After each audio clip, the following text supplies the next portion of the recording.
Eh bien, bonjour à toutes et à tous, ici Spiro et bienvenue dans cette toute nouvelle vidéo. Aujourd'hui, on se retrouve pour une vidéo qui sort un peu de l'ordinaire. On ne va pas faire un classement des séries, on va pas parler forcément de plateformes de streaming, mais cette fois-ci, on va s'attaquer à un cas beaucoup plus particulier. Cette vidéo, elle est en lien avec une annonce que j'avais fait dans mon serveur Discord. D'ailleurs, si jamais vous voulez le rejoindre, il se trouve en description où en fait j'avais demandé justement aux abonnés de me proposer des concepts qu'ils voulaient peut-être voir sur cette plateforme. Et aujourd'hui du coup j'ai décidé de m'inspirer de quelques recommandations d'abonnés pour pouvoir faire cette vidéo puisqu'il m'a été demandé ou en tout cas conseillé de faire des vidéos sur des histoires, des théories, sur un thème particulier. On m'a proposé du Marvel, du Star Wars, du DC Comics. Et du coup, ça m'a donné une petite idée de faire cette vidéo sur DC. Et on va justement dans cette vidéo répondre à la question pourquoi faut-il faire confiance au nouveau DCU qui est, je le rappelle, porté par James Gunn et également par Peter Safran. Et du coup, on va voir pourquoi il faut avoir confiance en ce projet, notamment en ses prochaines créations. Et donc, on va revenir sur pas mal de sujets. Déjà, le casting des prochains films, voir tous les projets qui vont sortir en lien avec le nouveau DCU. Et on parlera également et surtout, en fait, on va parler du travail de James Gunn, c'est-à-dire ses derniers projets, qui va justement nous montrer, nous appuyer sur le fait justement de pouvoir potentiellement être assez confiant, être assez optimiste en vue des prochains projets qui ont été annoncés, et du coup justement répondre à la question pourquoi faire confiance au nouveau DCU. Si jamais ce type de vidéo vous plaît, n'hésitez pas à me le faire savoir dans les commentaires. Et ce que je vous propose, c'est qu'on commence immédiatement cette vidéo. Bon, déjà pour commencer, pour ceux qui ne connaîtraient absolument pas justement tout ce qui s'est passé avec le DCU, sachez en fait que l'année dernière, donc, ou voire même, allez, ça peut remonter à 2021, on nous avait annoncé que le DCU, donc le premier univers de DC, qui était un peu la concurrence, si vous voulez, de Marvel, avec des héros comme Superman, Batman, Wonder Woman, Aquaman, Flash, enfin bref, vous avez un peu tous les héros en tête. Et il faut savoir que du coup, la première vague du DCU a été, on va dire, annulée. Ils ont remarqué que les films ne plaisaient pas forcément. Ils ont remarqué que l'univers qu'ils avaient commencé à bâtir n'était pas sur des bases solides. Et du coup, ce qu'ils ont décidé, c'est de tout reboot, de tout relancer. Notamment, on le verra avec le film Flash, qui va réellement entamer le nouveau DCU et terminer l'ancien.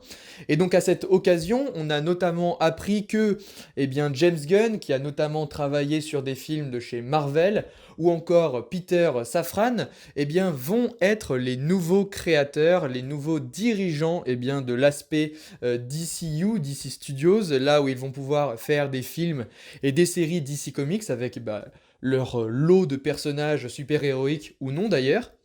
Et donc, à l'occasion du début de l'année 2023, on a eu plusieurs informations sur les projets qu'envisageaient de faire justement James Gunn et Peter Safran. Et du coup, ce que je vous propose déjà, c'est qu'on commence par évoquer ces projets parce que vous allez comprendre que rien qu'en évoquant les projets du DCU, déjà vous allez comprendre le point sur ce qui fait qu'il faille faire confiance à James Gunn et Peter Safran. Tout d'abord, il faut savoir, James Gunn, c'est la personne qui va s'occuper de tout l'aspect créatif de DC Comics. Donc c'est lui qui va s'occuper en grande ligne de l'histoire de DC, de la chronologie, des séries, des films qui vont être faits. Tandis que Peter Safran, pour le coup, là on va un peu l'exclure, c'est pour ça que je parle du DCU de James Gunn. C'est parce que Peter Safran, lui à côté, s'occupe de tout ce qui est administratif. Donc on va dire que sur ce qui va nous intéresser, on va surtout parler de James Gunn, et surtout parce que la deuxième partie de la vidéo, on va surtout en fait s'intéresser à ce qu'a fait James Gunn auparavant. Donc bon, maintenant que je vous ai introduit ce qu'était le DCU, sachez maintenant qu'on va pouvoir commencer par vous parler des projets. Alors je ne vais pas parler des projets qui vont sortir très bientôt et qui ne sont pas réellement dans le nouveau DCU. On peut penser notamment à des films comme Aquaman 2 ou Blue Beetle qui vont sortir entre-temps et qui ne sont pas réellement, en tout cas qui ne font pas réellement partie du DCU partie 1, puisque je le rappelle, le DCU va être divisé en plusieurs chapitres. Le premier, me semble-t-il, s'appelle Gods and Monsters, donc Dieux et monstres. Et donc, pour commencer, sachez qu'on va commencer ce DCU avec un film qui est super attendu, je parle bien évidemment de Superman Legacy. Ça va être le premier justement film, en plus qui sera écrit et réalisé par James Gunn. Alors ça va être super intéressant parce que c'est le premier projet à sortir en film, et je parle en live action, qui sortira, il me semble, en juillet 2025. Et donc ça va être super intéressant déjà de voir comment bah, ça va se faire, quelle base ils vont donner à ce héros, parce que je rappelle, c'est quand même le principal. On va pas dire que les précédents films étaient ultra glorieux, ils étaient sympathiques, certes, mais ils avaient quand même pas mal de défauts. Là, on espère que ça va être encore mieux. Ensuite, ils ont annoncé aussi quelques séries, notamment Creature Commandos, qui est une série également écrite par James Gunn, où on va suivre une petite équipe un peu style Suicide Squad. Et ça va être, il me semble, durant la Première ou la Seconde Guerre mondiale. Ensuite, on a également le projet Waller qui a été annoncé, qui est un spin-off de la série Peacemaker. D'ailleurs, une excellente série que vous pouvez retrouver sur Amazon Prime Video en France. Et donc, on va justement pouvoir voir un spin-off sur le personnage d'Amanda Waller, qu'on a également vu dans The Suicide Squad. Ensuite, on nous a également vendu un projet sur les Green Lanterns, donc ça s'appelle Lanterns. Là, pareil, il y a un énorme potentiel. Ensuite, du coup, ils nous ont parlé de la série Paradise Lost. Donc là, c'est une série qui promet énormément, puisqu'elle nous a été vendue comme étant dans un style un peu Game of Thrones, qui se passe sur eh bien, Themyscira. Je rappelle, Themyscira, c'est l'île des Amazones, l'île où on retrouve Wonder Woman et toutes les guerrières qui lui ressemblent finalement. On a également eh bien, le film The Brave and the Bold, ça c'est le film du coup sur Batman et Robin. On nous a également annoncé une série, il me semble, je crois que c'est une série, sur Booster Gold. Donc là pareil, un personnage qui n'est pas spécialement connu du grand public, mais qui du coup va avoir des liens, de ce que j'ai compris, avec le temps. C'est quelqu'un qui est donc, il me semble, qui vit dans le passé et qui va être projeté dans le futur, ou l'inverse, je sais plus, mais enfin bref, ça promet quelque chose de très lourd. Et on a eu également Supergirl, Woman of Tomorrow, donc là pareil, un film qui sera sur Superman, enfin en tout cas dans l'univers Superman, avec notamment du coup Supergirl. Et on nous a également vendu Swamp Thing, donc ça sera un film d'horreur, et qui, selon les rumeurs, serait justement réalisé par James Mangold, à qui l'on doit forcément l'excellent Logan. Il me semble qu'il a fait aussi le film Le Mans, il a fait le film, donc il va faire le film, je crois, Indiana Jones 5, enfin bref, le gars il a pas mal de choses à faire. Et bien évidemment, tout ça, ça va déjà faire construire le chapitre 1 du coup du DCU, mais il nous a été promis qu'il y aurait beaucoup d'autres choses dans ce chapitre. Donc attendez-vous à ce que le chapitre 1 du DCU dure franchement plusieurs années. Moi je vois bien le premier chapitre durer au moins 5, 6, enfin peut-être 8 ans, on ne sait même pas, mais en tout cas ils ont prévu de faire plusieurs chapitres sur de longues périodes. Petite voix off dans la vidéo pour vous dire que j'ai oublié de vous parler d'un projet justement qui s'inscrit dans le nouveau DCU. Il s'agit du film The Authority. Faut savoir que ce film The Authority, il est déjà en train d'être écrit. En tout cas, c'est ce qu'avait annoncé James Gunn. Alors, ce ne sera pas écrit par James Gunn, mais par un scénariste qui n'a pas encore été dévoilé, me semble-t-il. Et donc, en gros, pour vous expliquer le pitch justement du film, on va suivre des super-héros qui vont tenter de sauver le monde en essayant de battre eh bien, les ennemis qui leur feront face. Le problème, c'est que du coup, pour réussir à éliminer les méchants, ils vont passer par des moyens qui sont peu recommandables, qui sont assez douteux même. En fait, il faut savoir que du coup, ces super-héros justement de The Authority, ils vont répondre justement à une phrase clé, une phrase qui les définit. La fin justifie les moyens, c'est-à-dire qu'en gros, ils sont prêts à tout faire, que ce soit bon ou mauvais, pour sauver le monde. Et je pense que encore une fois, ça peut être un projet qui peut être super intéressant, surtout qu'il est décrit comme étant assez excentrés, c'est-à-dire qu'on va avoir des projets dans le DCU qui vont se centrer sur les super-héros, d'autres qui vont se centrer sur des méchants, et il y aura justement d'autres projets comme The Authority qui vont se centrer sur et des héros, mais des héros qui ont des techniques un peu style des méchants. Donc ça va être super intéressant à voir, et donc c'est là-dessus que je vais mettre fin à la voix off. Et donc en fait, pourquoi j'ai commencé par vous évoquer les projets du DCU?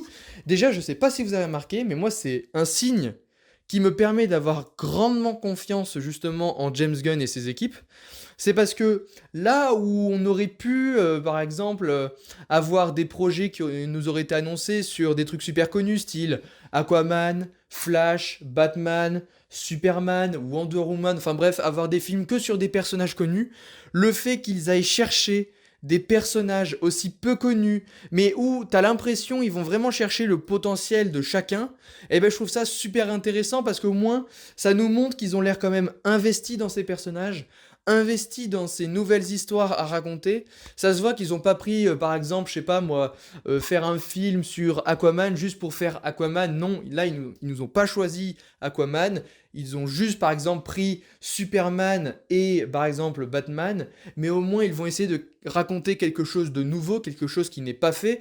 Et pareil, je veux dire, prendre des personnages comme Booster Gold, Swamp Thing, qui sont pas énormément connus du grand public, je trouve que ça reste quand même un gage, eh bien, de crédibilité, quelque chose qui a l'air vraiment tellement en fait précis, tellement pointilleux que on peut que faire confiance en ce projet. Ils n'ont pas pris les trucs les plus simples et les trucs les plus basiques eh bien, à adapter. Ils sont vraiment allés chercher quelque chose qui leur plaît et je pense que c'est l'une des premières choses en fait qui peut être gage de qualité. Et puis même si on regarde par exemple des projets comme Superman par exemple qui sera réalisé par James Gunn, là où ça m'a donné une petite hype envers ce projet, c'est qu'il n'a pas voulu faire comme les précédents films, parce que je vous rappelle, il n'y a pas eu non plus que le Superman eh bien, de Henry Cavill, on a eu notamment le Superman de la série Superman et Lois, on a eu également le Superman de Monsieur Reeves, donc il y a eu quand même pas mal de projets Superman, sauf que lui, la particularité, c'est qu'il va se concentrer sur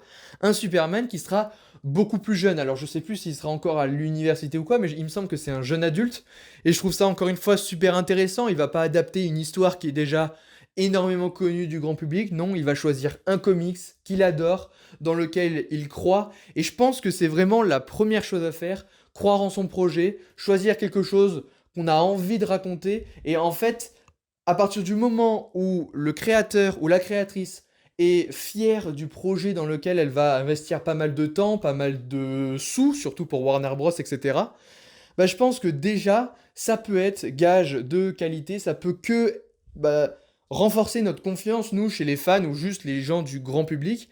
Et c'est pour ça que vraiment, déjà, dans cette première partie de vidéo, je pense que rien qu'en vous ayant énuméré les projets, on peut déjà avoir une certaine hype. Alors je peux concevoir, j'entends les gens qui disent qu'ils auraient aimé avoir des projets sur, par exemple, Green Arrow, sur des projets concernant, je sais pas moi, Deathstroke, enfin bref, ou même des gens qui auraient aimé avoir la suite, eh bien, du Snyderverse, hein, parce que c'est vraiment le Snyderverse qui a bâti en grande partie l'ancien DCU. Mais moi, je pars du principe que là, on nous vend quand même du rêve avec son lot de séries, son lot de films, qui ont l'air tous différents, parce qu'on a de la comédie avec Creature Commandos, de l'horreur avec Swamp Thing, du sérieux, en tout cas ça a l'air, avec Batman et aussi avec Superman. Enfin bref, on a vraiment un peu tous les tons. On a également l'aspect gigantesque de la série Paradise Lost, hein, qui va s'inspirer de Game of Thrones. Donc ça promet vraiment du lourd.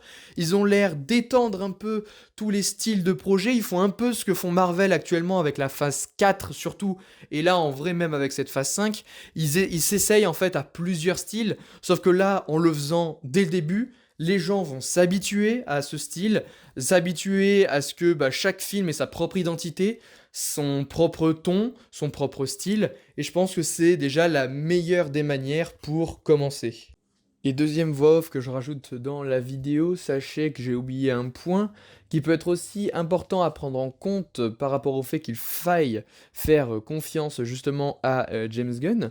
Mais on peut notamment évoquer le fait que contrairement à ses principaux concurrents, comme par exemple on va cibler le Marvel Cinematic Universe avec Kevin Feige, James Gunn, il faut savoir que c'est quelqu'un qui est très présent sur les réseaux sociaux, qui est assez facilement accessible. C'est-à-dire qu'on peut poser pas mal de questions et lui, il est susceptible de nous répondre assez souvent, donc ça c'est super cool.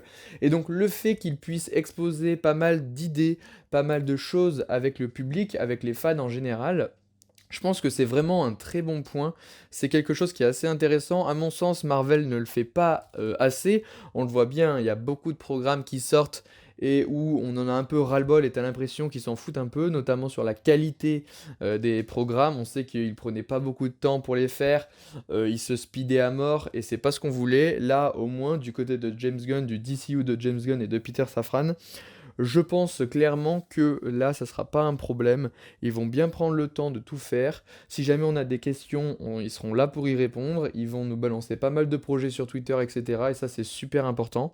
Et je pense que c'est un bon point pour construire de belles bases pour un nouvel univers tel que le DCU, tout en étant toujours en contact, tout en eh bien, euh, informant justement les fans sur ce qu'ils vont faire, et pour pas nous faire des dingueries style She-Hulk qui ne plaît pas du tout aux fans, et ça je pense que c'est quelque chose de très important et de très bon à noter.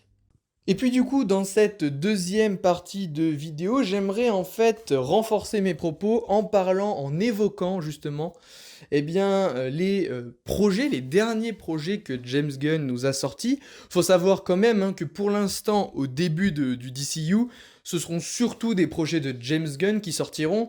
On l'a bien vu, Superman Legacy, Creature Commandos. On imagine peut-être que Amanda Waller, ça sera sûrement encore lui, puisque c'est lui qui a fait en grande partie Peacemaker. Il avait réalisé 5 des 8 épisodes, et il avait tout écrit, me semble. Donc tu sens que James Gunn, il est vraiment investi déjà dans son univers. Mais au-delà de ça, du coup, on va revenir sur les différents projets. Vous connaissez sûrement James Gunn parce que c'est lui qui a notamment écrit deux films, en tout cas les deux films Scooby-Doo en live action, qui sont respectivement sortis en 2002 et 2004, qui sont énormément appréciés par pas mal de fans justement de la licence. Et moi, personnellement, dans cette vidéo, je vais m'attarder sur un point qui est notamment le plus important et qui est le plus lié justement à cette vidéo, c'est parler de tous les projets super-héroïques sur lequel, ou sur lesquels plutôt il a travaillé. On va notamment parler de sa phase Marvel, mais également de sa phase DC, puisqu'il ne va pas commencer à faire des films DC avec le nouveau DCU, il en a déjà fait auparavant. Mais donc du coup, ce que je vous propose, c'est qu'on retrace un peu son histoire, et on va notamment parler justement du premier film, Les Gardiens de la Galaxie, c'est comme ça que je vais introduire cette deuxième partie. Il faut savoir que du coup, James Gunn, il est principalement connu pour avoir fait les 3 films Gardiens de la Galaxie du côté de chez Marvel. Et du coup, c'est en 2014 qu'il décide de faire le premier film Les Gardiens de la Galaxie volume 1. Il faut savoir que ça a été un immense succès. Pareil, Les Gardiens de la Galaxie, ça a été très fort. Encore une fois, ça nous montre qu'il va chercher des personnages qui sont pas spécialement connus, parce que je le rappelle, Les Gardiens de la Galaxie, au moment où le film est sorti, c'était des personnages, c'était une équipe qui n'était absolument pas connue du grand public, et même pour les lecteurs de comics, ils n'étaient pas spécialement mis en avant. Donc c'était vraiment une équipe assez perdue dans les fins fonds de Marvel, et c'est justement une équipe sur laquelle plutôt James Gunn a décidé de se focaliser. Et encore une fois, ça nous montre que quand il choisit des personnages qui sont pas forcément populaires, mais où il sent qu'il peut faire quelque chose, qu'il a envie, ça nous sort des grosses pépites. Et on peut notamment voir que Les Gardiens de la Galaxie 1, ça a été un immense succès. Selon moi, ça fait partie des meilleurs projets Marvel à l'heure actuelle. Je sais pas si c'est dans le top 10 forcément, mais en tout cas, il est vraiment pas loin. En même temps, il y a eu énormément de nouveaux projets qui sont sortis entre-temps et qui ont pris justement des places au-dessus des Gardiens de la Galaxie 1, mais franchement, il nous a sorti une énorme masterclass. Il est revenu en 2017 avec un énième film, Les Gardiens de la Galaxie, ça va être le volume 2. Le volume 2 qui a quand même un peu plus divisé pour son histoire notamment. Après, on a quand même les mêmes veines, on a le choix des musiques qui est excellent encore une fois, les personnages qui sont tout aussi attachants.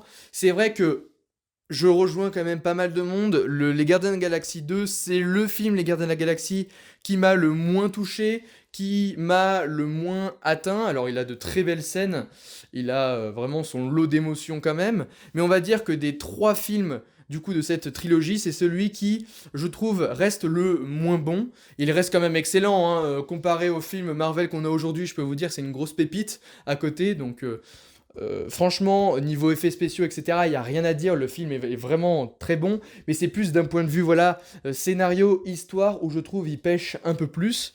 Mais il était revenu en 2021, et là on part du côté de chez DC Comics, avec le film The Suicide Squad, le film du coup réalisé, écrit par James Gunn et qui s'inscrit dans l'ancien DCU, et en fait, c'était encore une fois une grosse masterclass, parce que, encore une fois, il nous prend des personnages qui sont pour la plupart, mais je ne savais même pas qu'ils existaient, il nous sort des personnages comme la Belette, comme...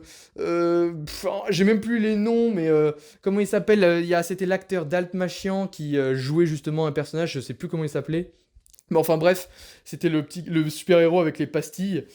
Il nous sort des personnages inconnus au bataillon, bien évidemment, il nous sort des personnages quand même connus, hein, Harley Quinn, King Shark, etc., qui sont quand même des persos de grande renommée. Il nous sort encore une fois une petite équipe en nous mettant son lot d'humour, son lot d'émotions, dans un ton qui est beaucoup plus sérieux que les Gardiens de la Galaxie. Là, on est sur un aspect assez gore, assez violent, avec un humour assez cru quand même, avec des blagues qui sont grandement destinées aux adultes. De toute façon, le film n'est pas destiné aux enfants, ça c'est une évidence. Et quand tu vois la qualité du film, tu ne peux que avoir confiance au prochain projet de James Gunn. Tu vois que c'est super bien mis en scène. Je pense notamment à une scène avec un casque, tu vois toute une séquence de bataille qui est filmée justement au travers d'un casque, avec les reflets de ce casque. C'est magnifique, c'est super bien réalisé, super bien mis en scène, super bien écrit. Ça fait partie, selon moi, des meilleurs projets de super-héros à l'heure actuelle. Vraiment, de tous les films super-héroïques, ça fait partie des meilleurs. The Suicide Squad, c'était vraiment très bon. Et en plus, l'année d'après, il revient encore une fois, cette fois-ci sur le petit écran, avec une série télé qui s'appelle Peacemaker. Je vous avais parlé en début, justement, de vidéo de cette série, mais de toute façon, vous avez déjà vu mon avis sur cette série au vu des précédentes vidéos, justement, des meilleures séries et des top séries. Elle se retrouve dedans. C'est la suite, en tout cas, c'est la suite de The Suicide Squad, puisqu'on reprend un des personnages, on l'inscrit en fait dans une toute nouvelle histoire, et encore une fois, l'histoire elle est géniale, c'est magnifiquement bien écrit, magnifiquement bien joué par un John Cena qui est impressionnant, et encore une fois, une série qui est excellente, super bien écrite, super bien réalisée, très belle. Il nous a encore une fois pondu une masterclass, et donc là on s'est dit, c'est quand même quelque chose d'assez gros. Et donc, il est revenu encore une fois avec d'autres projets super-héroïques. Alors, il y en a un qu'il a notamment fait en 2022, si je ne dis pas de bêtises, pour Noël. Je parle des Gardiens de la Galaxie Holiday Special. Alors là, pour le coup, je ne vais pas pouvoir parler de la qualité du programme, étant donné que je n'ai toujours pas vu ce projet. C'est pas forcément le truc qui m'intéresse le plus, à vrai dire. Donc c'est pour ça que je mets toujours pas mal de temps à le regarder, mais j'imagine que ça se fera quand même assez rapidement après la sortie de cette vidéo. Mais voilà, on m'a dit du bon, du moins bon. En fait, c'est un peu un projet qui est OSEF.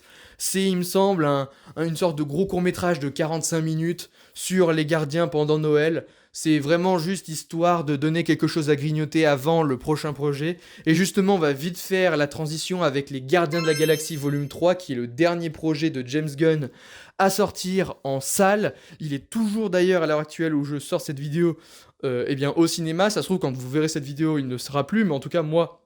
Voilà, il y a encore. Je l'avais vu le lendemain justement de sa sortie, et encore une fois, il nous a pondu une vraie masterclass. L'un des meilleurs films du MCU, c'est tout bonnement excellentissime. C'est le meilleur film des Gardiens de la Galaxie, c'est le meilleur de la trilogie. Alors peut-être pas de loin, mais presque.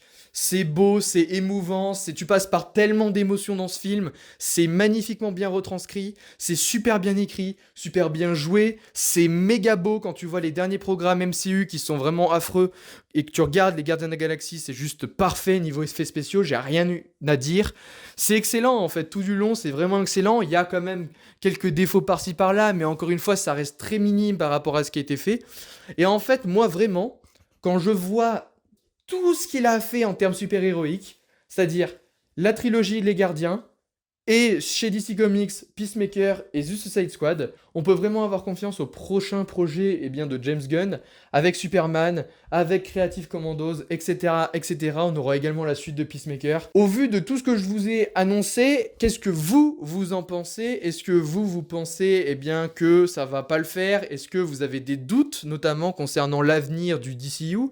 Est-ce que vous, avec ce que je vous ai raconté, vous avez des possibles craintes, etc. Est-ce qu'il y a des projets qui vous hypent plus que d'autres? N'hésitez pas à me le mettre dans les commentaires.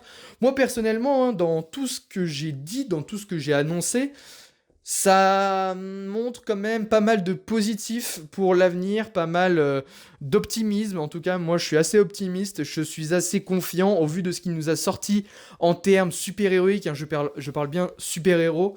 Il nous a pondu presque, même que des masterclass, faut le dire. J'ai pas parlé de la série Groot parce que je ne sais pas si c'est lui qui l'a écrite et réalisée. Donc dans le doute, je l'ai mise de côté, mais de toute façon, elle est pas spécialement bonne. Et donc, en vrai, on s'en fout un peu. De toute façon, c'est une mini-série à la con d'animation. Mais vraiment, en termes de gros projets de films, de séries, vraiment quali, il a réussi à nous montrer vraiment ses grandes forces, ses atouts en fait. Hein. On sait qu'il est extrêmement fort. Et moi personnellement, j'ai grandement confiance en ses futurs projets. Si jamais c'est le cas, vous, encore une fois, n'hésitez pas à me le faire savoir dans les commentaires. N'hésitez pas à me dire si jamais vous voulez d'autres vidéos justement de ce style. Est-ce que vous voulez voir, je sais pas moi, l'histoire de Marvel, un point particulier sur Marvel? J'essaye de pas faire trop large parce que vous voyez déjà, rien qu'avec une vidéo sur le DCU James Gunn, ça prend quand même pas mal de temps, mais je préfère faire une vidéo complète plutôt qu'une vidéo à la va-vite qui ne raconte rien. Donc n'hésitez pas à me proposer encore une fois des concepts, que ça soit sur Discord, dans le chat général, en message privé sur Twitter, Instagram, tout ce que vous voulez. Enfin bref, vous avez tous les réseaux sociaux dans la description, n'hésitez pas à me le dire. Si jamais ce type de vidéo vous plaît, n'hésitez pas à lâcher le petit pouce bleu, à vous abonner à ma chaîne YouTube, ça me ferait extrêmement plaisir. Et c'est comme ça que du coup je vais conclure cette vidéo. Moi je vous dis à la prochaine pour de nouvelles vidéos. Sûrement qu'il y aura d'autres vidéos de ce style, d'autres tops qui arriveront très prochainement. Je sais que c'est beaucoup attendu et de toute façon je tiens compte de vos recommandations. Je vous dis à la prochaine, c'était Spiro. Ciao tout le monde!